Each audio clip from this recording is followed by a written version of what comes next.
Okay, so it looks like everyone's here who should be. So I guess we'll start now. So hi everyone, and welcome to our 2017 webinar series here at FAIRDom. And thanks again for joining us. It's always great to see quite a large number of people on the call. I'm Natalie Stanford, and I'm the FAIRDom community lead, and I'll once again be hosting the webinar series. For those of you who don't know, FAIRDom is an initiative to support researchers, students, trainers, funders, and publishers. In fact, anyone interested in data management, in better data management practices. We offer software, advice, expertise, and training, which make managing data and models in the life sciences easier. You can find more about FAIRDom on our website, which is at www.fairdom.eu. Or you can follow us on Twitter at FAIRDom_EU. And if you have any questions regarding FAIRDom, you can get in touch with me at community@fair-dom.org. Today we've got a change to the schedule in the talk. Originally we had Carol Goebel, who's the leader of the FAIRDom project, due to talk, but unfortunately she had a meeting that she had to attend today, so we're going to reschedule that for another point and let everyone know about it. In her place, we've got Susheel Varma from the University of Sheffield, and he'll be talking about VPH-DARE at IT Platform for translating research to clinical decision support of early differential diagnosis of dementia. So Susheel should be on the call already with us. Hi Susheel, are you there?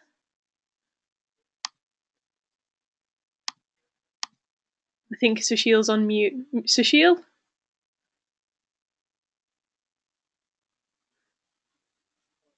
Yeah, you're unmuted now, Susheel. Right, sorry. It's okay. I was trying to press the button, and so it's my mistake. It's okay. Yeah. Hi. Good afternoon, Natalie. How are you today? Not bad, thanks. Good. Yeah, I popped you on mute before, so sorry about that. So Susheel, who'll be talking today, has got a background in building large agent-based models of cardiac cells and tissues. And he also helped contribute to the development of two open source projects, Flame and Chaste. Until recently, he was working as a scientific workflows coordinator for a €15 million EC-funded project called VPH-Share, and he was CTO of SysTib, where he coordinated collaborative development of software services, workflows, and institutional processes to help translate scientific research into patient-specific treatment plans. He's also responsible of the scientific delivery of more than 25 projects at various levels of maturity across the healthcare domain, and he'll be speaking about his experience of managing the VPH-Dare project platform today. So if you have any questions during the webinar, then you'll see in your control panel that you have a questions box. If you can just type your questions in there at the end of Susheel's talk, I will read out some of the questions to Susheel. And of course, the webinar is recorded just as a reminder, and we'll make it available on our website in due course. So I'm just going to hand over to Susheel now. Okay. Yep, let me just hand over the presentation. There we go. Okay. Okay. I hope everybody can see my screen. I'll just put it into presentation mode. Yeah, everything looks fine. Okay. Great. Good afternoon, everyone. Thank you for taking the time to attend this webinar. As Natalie said, and thank you for the introduction, Natalie. So I've been the CTO at SysTib at the University of Sheffield, which is a research group. And we've been managing a couple of large European funded projects, and one of which is what I'll be talking about today. So what I'm be talking about is the VPH-Dare IT platform. So a little bit of background about me. So I've been in the healthcare research computing domain for the past 12 odd years, professionally for the past 6 to 7 years. And I've been dealing with various different healthcare domains and applying research computing to those domains. So what I'm going to talk about is the VPH-Dare IT platform. So it's a single point of entry to a large variety of healthcare data, tools, workflows, and access to cloud and high performance computing infrastructures. So today I'm going to focus on dementia, but behind the scenes, the platform essentially supports a large variety of healthcare domains. So to go about building a platform like this, we start with the basics. We start with identifying critical scientific research that needs to be coordinated and collaborated amongst the different stakeholders. We also identify clinical data providers that bring their clinical data management expertise. We also identify industrial partners who are willing to collaborate to solve critical healthcare domain problems. And fundamentally, we also ask the clinicians themselves, what are the big, grand challenges that we need to tackle? And these essentially are pieces of the landscape that we connect together for different domains. So neurology, neurovascular, musculoskeletal, cardiovascular, and so on and so forth. So this is the landscape we're dealing with, and the platform essentially addresses these four fundamental partnerships from an IT point of view, and helping these stakeholders coordinate amongst themselves. So the IT infrastructure fundamentally starts with infrastructure in terms of cloud and HPC. We have a distributed, federated data platform. We also have a semantics layer that allows us to annotate and curate metadata. We also allow users to bring in their applications, and we fundamentally build clinical workflows to address scientific challenges, some scientific research and clinical research challenges. So the IT architecture is quite wide-ranging. It's a European partnership of about 20 partners, and each of them have contributed to various parts of this infrastructure. The technical details I'll leave for the time being. I know you might be more interested in data management and how we go about that. So the data management aspect of the infrastructure starts with accessing clinical information systems. So these are PAC systems, research data, clinical research databases, and patient databases. This is managed internally by the clinical teams within the hospital itself. So we provide them a tool to allow them to clean up the data, anonymize, encrypt, and annotate the data for publication into the platform network. Once it's published, we expose the metadata as RDF graphs, and non-tabular data such as images, genetics, and other components are exposed out into file systems that are linked up with the database, and the RDF scheme is exposed on top of it. We also allow clinical researchers to build, clinical and scientific researchers to build computational workflows, and these are tools that we pipeline together using various workflow languages that are also exposed as part of the platform. Each workflow designer also specifies what kind of information they require for their particular workflow. For example, demographic, vital signs, and images. Others could supply different components of the workflow. And these are consolidated into what we called patient avatars. These are almost a mirror of what an electronic health record would look like, but done from the perspective of computational workflow rather than clinical data management. These become inputs into the workflows, and the outputs of, let's say, prediction of the rupture of a cerebral aneurysm would go back into this patient avatar. And these are virtual patients constructed out of the RDF graphs that we have. So we're not accessing a particular sub cohort. We are accessing a data layer, an abstract data layer, where the patients can never be identified. It's a pseudonymized set of patients, that virtual set of patients that we generate. So there might be instances where we don't have access to the particular value of a blood pressure for a particular patient. We can estimate that by looking at the population statistics of all the data collections we have within our platform.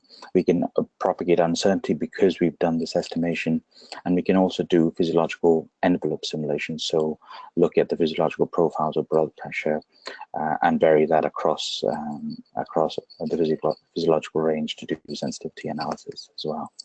And all of these computational workflows run within cloud infrastructures such as Amazon, Google, Azure, and private clouds, but also we've got access to HPC systems as well. So, but the tricky part after all of this is to send the data back to the clinician who can get access to the data and make clinical decisions. So for the VPH-Dare aspect of the project itself, we have curated and consolidated a large number of dementia-related repositories. And so right now, over the past couple of years, we've ingested and curated about 9,000 patients worth of data from retrospective and prospective data collections. That's about 15 terabytes of unstructured data.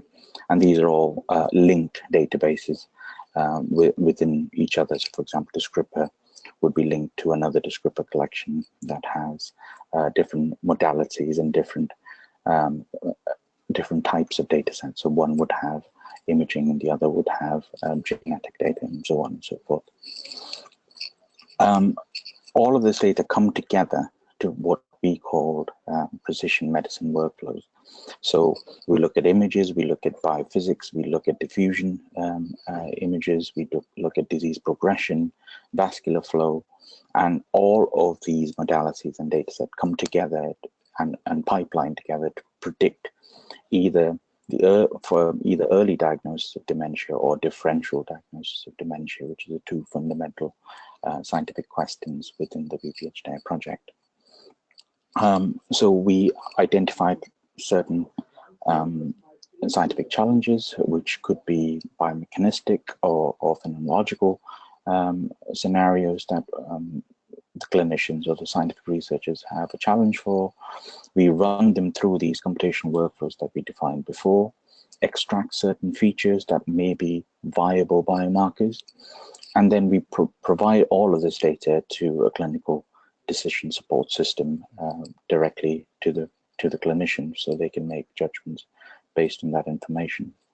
Again, the clinician is ultimately the final decision maker here. We can just consolidate all the information from the patients to allow them to make that decision.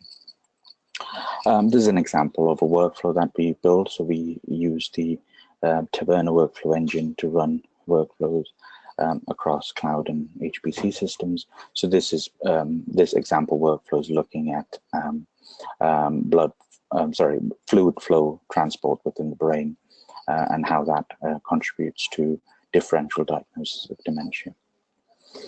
So example results, so these are an example of running every single tool, imaging tool within our repository of tools against every single data set that we have to extract different types of features from the platform.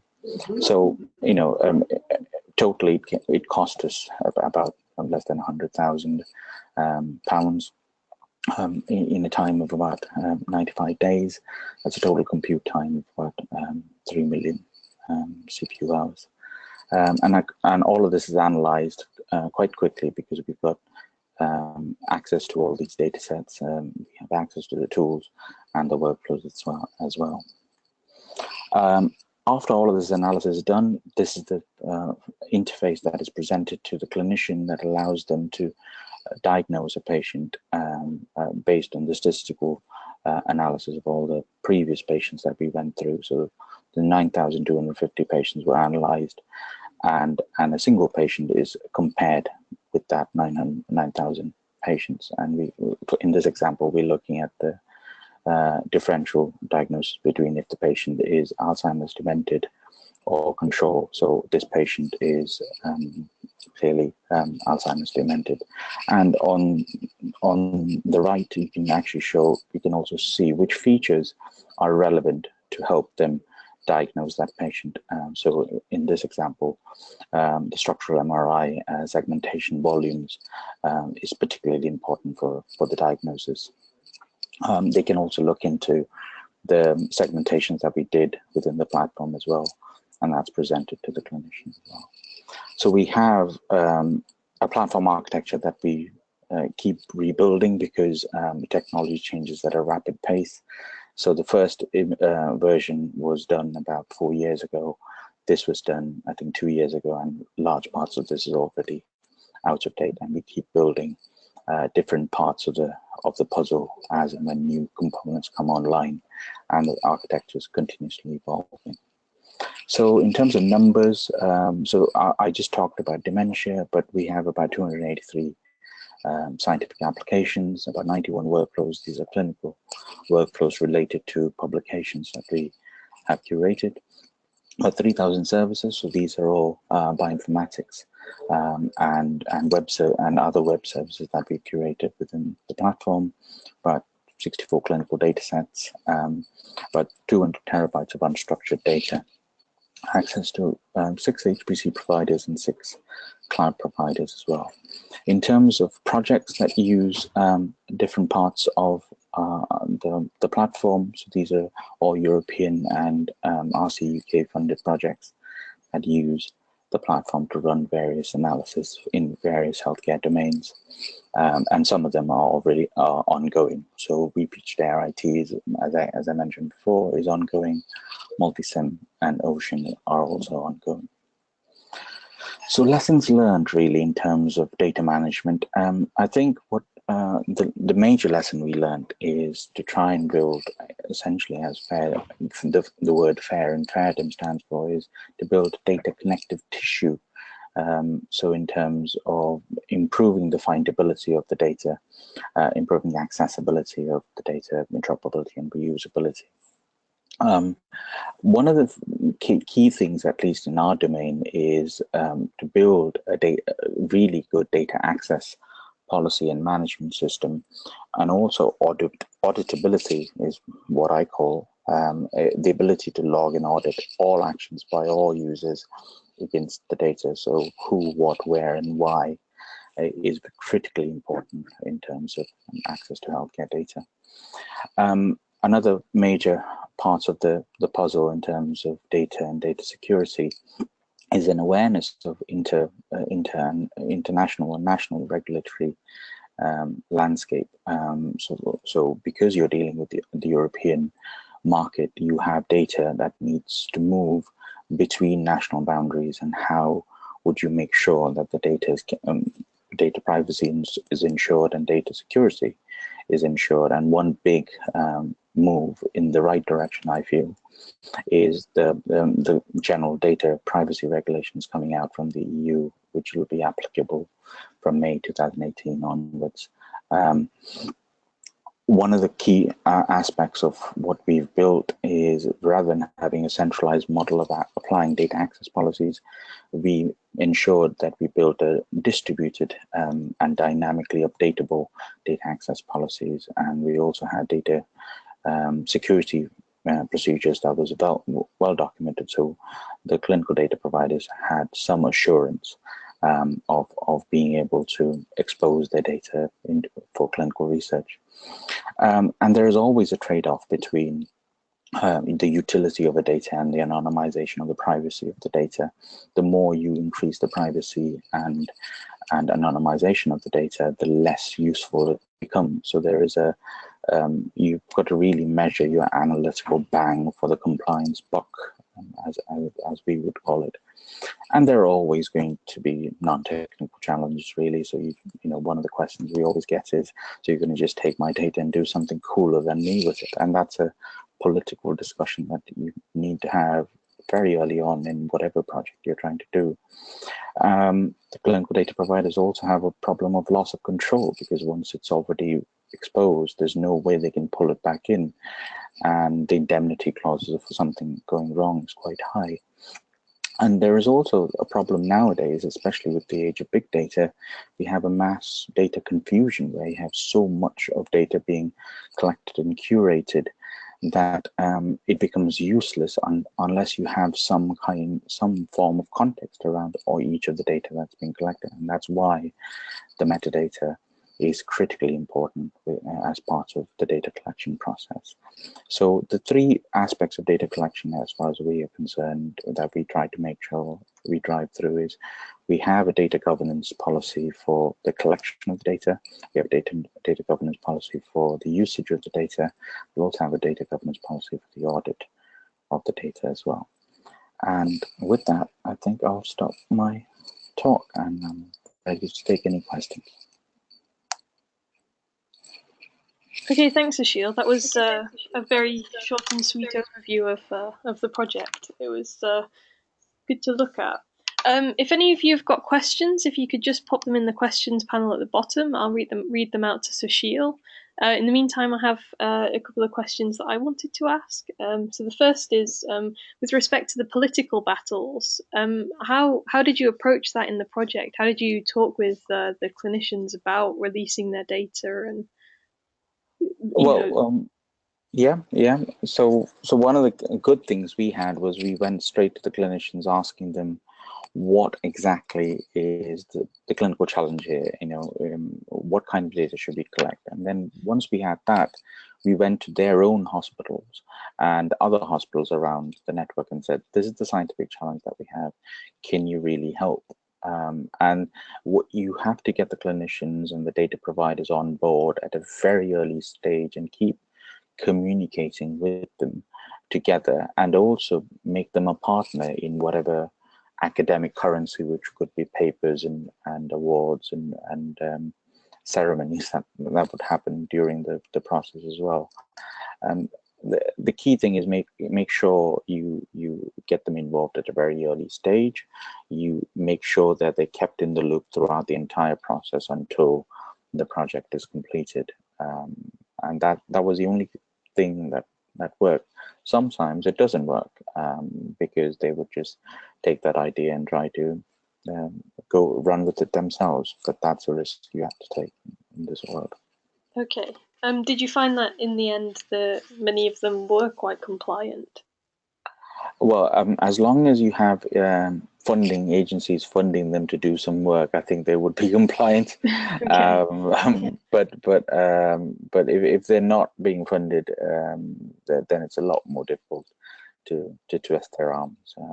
I think the one thing that we learned is sharing doesn't mean the same thing as it literally means. Sharing really means in our world, or at least the academic. Maybe I'm a cynic, but sharing really means taking other people's data rather than releasing your own data. Okay. We still don't have any questions from the viewers, so if you're listening and you want to post some questions, you just need to look at your own control panel to go to the questions tab. You can type them in and I'll read them out. One of the questions I did have was, if you were to start the project again, what do you think you would change at the start of it that you think needs to be implemented earlier?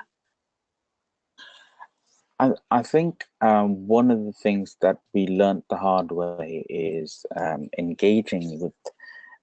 I know this is something that academics in general fail to look at the very beginning, is engaging with the legal teams in your own institution and outside, and having them involved at the very beginning on identifying the data regulations in terms of compliance, they're identifying what are the privacy issues in terms of managing healthcare data. I think we learned it the hard way 2 years into the project, what the legal definitions were of data privacy and how you would implement that from an IT point of view. And from that respect, do you feel like at least the legal side of it is a big barrier or incentive, depending on how it's implemented, for the clinicians to work with you?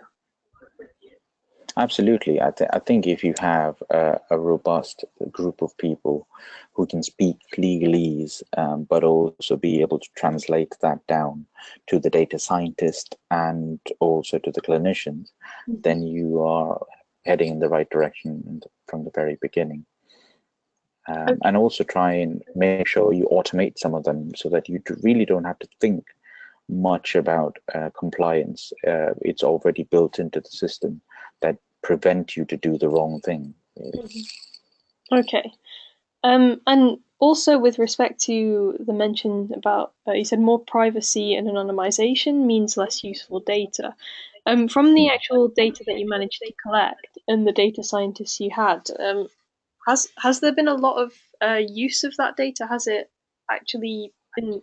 Has the project itself sort of spawned other types of research using this data?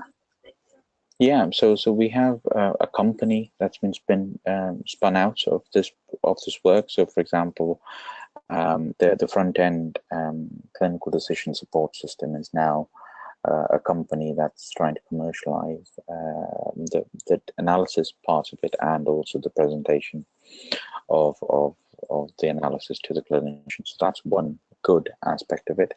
The project itself is continuing in various other domains as well. In terms of publications, there's been a fair few number of publications around the use of this data.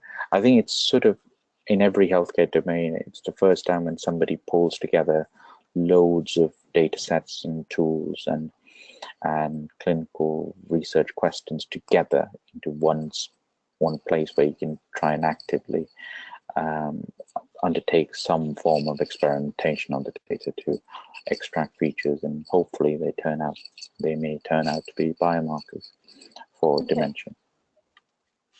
Okay, that sounds quite good then. At least there seems to be some quite good outcomes. With respect to the actual platform itself and the ingestion of data, I suppose, was the a high component of training required for the clinicians, or were they partnered with people that would help them with this?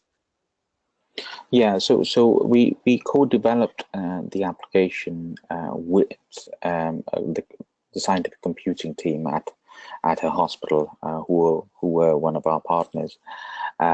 So yes, there is a bit of handholding because no two hospitals are alike in terms of their IT setup and their research computing setup. So at least we were able to get in and talk to other hospitals by partnering with another hospitals ourselves. So we could get one hospital to talk to another hospital, and they would understand the mental model, as it were, to try and explain how we would go about publishing the data.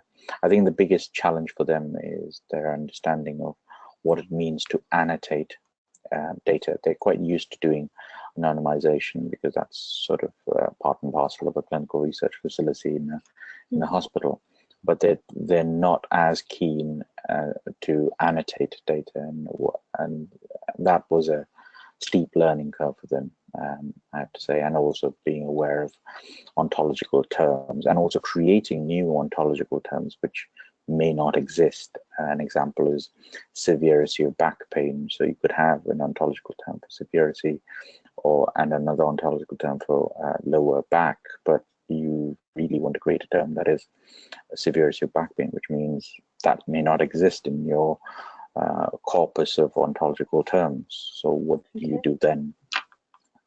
Yeah, so it becomes quite complicated. Yeah. And also with the software, obviously this was done in Sheffield with clinicians around Sheffield. Is this something you think could, or has it been rolled out elsewhere in the country? We've partnered with Oxford as well. So Oxford is also a partner in our project. UCL is another example. In the UK, that's most of the partnerships we have. But I think in Europe, we're partnering with institutions in Italy, France, and Germany, and Finland. And Italy has a huge vested interest in trying to push this forward as part of their national research infrastructure. Okay, that sounds good. And if there was any clinicians or researchers interested, would they be able to get in touch about this? Yeah. You can drop me an email, and I can forward the email to the right party. If there's anything specific in terms of the data, the IT, or the legal aspects and data ethics part of it. Okay. And I can answer some of them myself.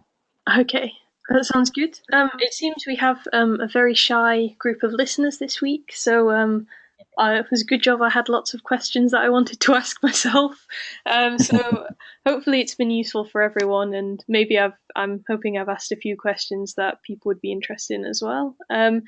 And I think all that's left would be to thank you again for speaking, Susheel. It was really interesting to hear about the project, and also really interesting to see what can be done with structured clinical data, and how powerful it can be to use in determining disease causes. So thank you very much.